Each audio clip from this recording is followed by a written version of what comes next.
Il y eut en France, dès 1941, des camps de concentration tziganes. Dans l'Ouest, environ 3200 nomades étaient internés dans 15 camps. Les plus importants étaient ceux de Jargeau dans le Loiret, Poitiers dans la Vienne, Coudressieux dans la Sarthe et Moidon-la-Rivière dans le Loire-Atlantique. Aujourd'hui, après 66 ans de silence et d'oubli, Moidon-la-Rivière se souvient.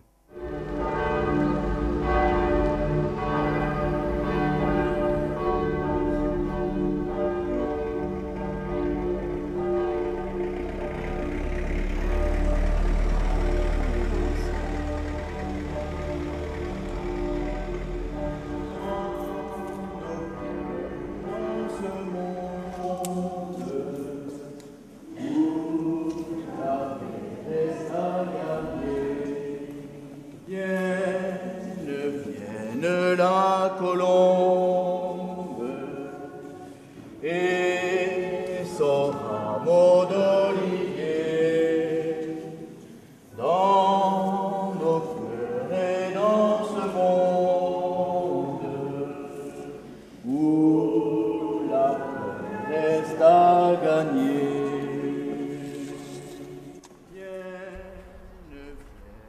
la colombe et son rameau d'olivier. Alors, on n'arrive pas à comprendre.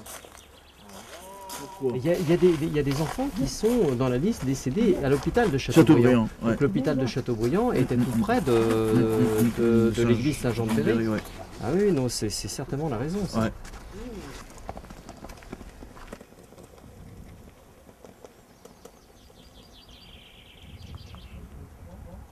Ici, il peut y avoir un enfant qui repose. Il y a des enfants là, il y a une sépulture, hein, on voit bien. Mais là aussi, il peut y avoir des enfants, là, et puis ici, là. Mais on ne sait pas quoi, il n'y a plus de traces. Enfin, on ne sait pas, on n'a pas les cahiers, on n'a rien. Donc on ne sait pas. On sait qu'il y a au moins 3 enfants d'inhumés dans ce cimetière. 3. Mais où est-ce qu'ils sont, on ne sait pas. Alors est-ce qu'ils ne seraient pas aussi rendus à ce qu'on appelle la fosse commune, quoi, qui est là-bas? Est-ce que les corps ont été relevés 60 ans après? C'est la question qu'on se pose, quoi. Mais ce qui est étonnant, c'est qu'on n'arrive pas à identifier le lieu de la sépulture. Hein, on ne sait pas. Une victime reste une victime, et il n'y en a pas de bonne ou de mauvaise. Nous, multi-voyageurs, nous avons la chance d'être là, présents, pleins de fougue et de joie de vivre, mais nous n'oublions pas cette chose. Comme le font nos parents, nous continuerons à nous battre pour faire reconnaître ces lieux et cette terrible histoire qui nous a tous touchés et qui est trop souvent niée ou cachée.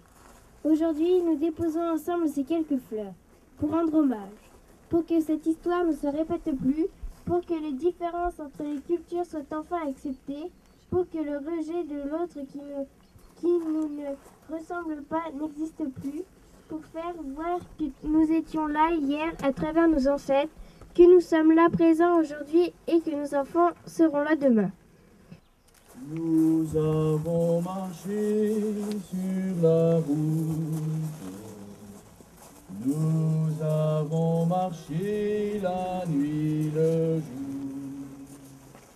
nous avons marché sur la route.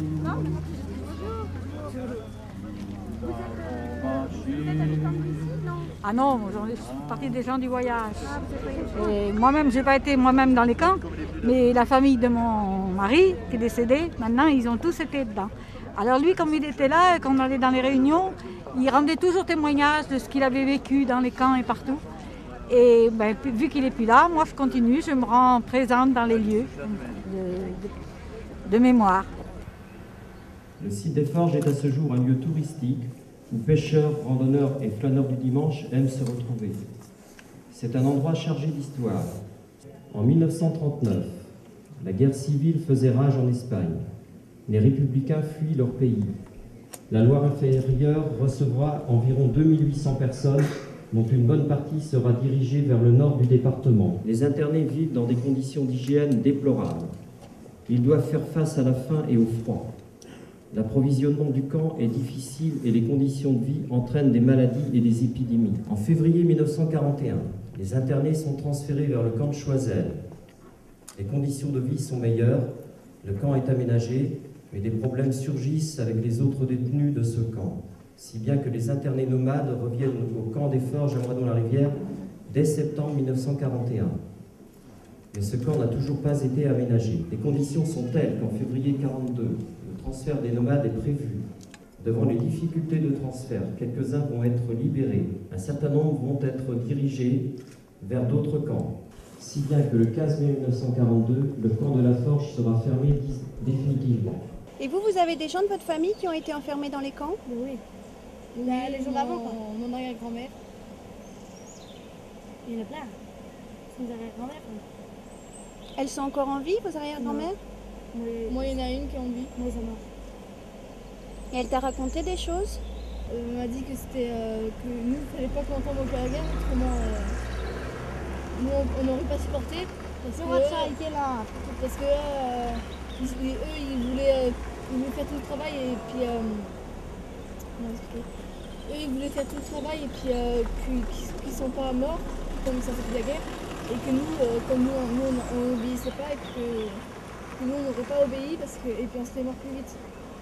Et que comme eux, ça va bientôt faire un siècle qu'ils sont en vie et puis qu'ils racontent ça, ça fait drôle. Vous étiez dans le camp, c'est ça? Bien sûr, oui. Je suis passé, moi. Il n'a pas de moustache à l'époque. Ah non, j'étais jeune avec lui. Vous aviez quel âge? Je devais avoir dans les 7-8 ans. 8 ans. 7 ans. 7 ans et demi. Et pas que moi, toute ma famille. Mes frères, mes soeurs, mon père, ma mère, mes cousins, mes cousines, toute la famille. À la déclaration de la guerre, il y a d'abord eu des mesures de concentration des gens du voyage dans une ville. Et après, ils devaient se munir de laissez-passer pour pouvoir circuler dans les communes avoisinantes pour travailler. Mais à l'époque, les autorités françaises ne voulaient pas l'internement définitif dans un camp des gens du voyage parce que ça aurait coûté trop cher. Et à leurs yeux, ça aurait été un risque dans le sens où on aurait rassemblé des gens dangereux. Donc voilà. Et après, pendant l'été qui a suivi la défaite, toutes les mesures sont tombées un peu à l'abandon. Les nomades ont pu recommencer à circuler un peu comme ils l'entendaient, jusqu'à ce que les Allemands ordonnent leur internement en octobre 40, mesure qui a été appliquée dès novembre par le préfet de la Loire-Inférieure, puisqu'il y a eu un arrêté qui a ordonné l'ouverture du camp le 11 novembre 40. Moi, tous mes parents étaient là. Ouais. Tous nos parents étaient là. Et puis après, d'ici, ils sont partis à Munsan, et de Munsan, ils les ont envoyés à Montreuil-Velay. Et c'est là que le camp a été libéré, bombardé par les Américains, et tout le monde était obligé de se sauver. C'était une grande chose terrible. Mais là, ils ont souffert, hein, vraiment. Hein.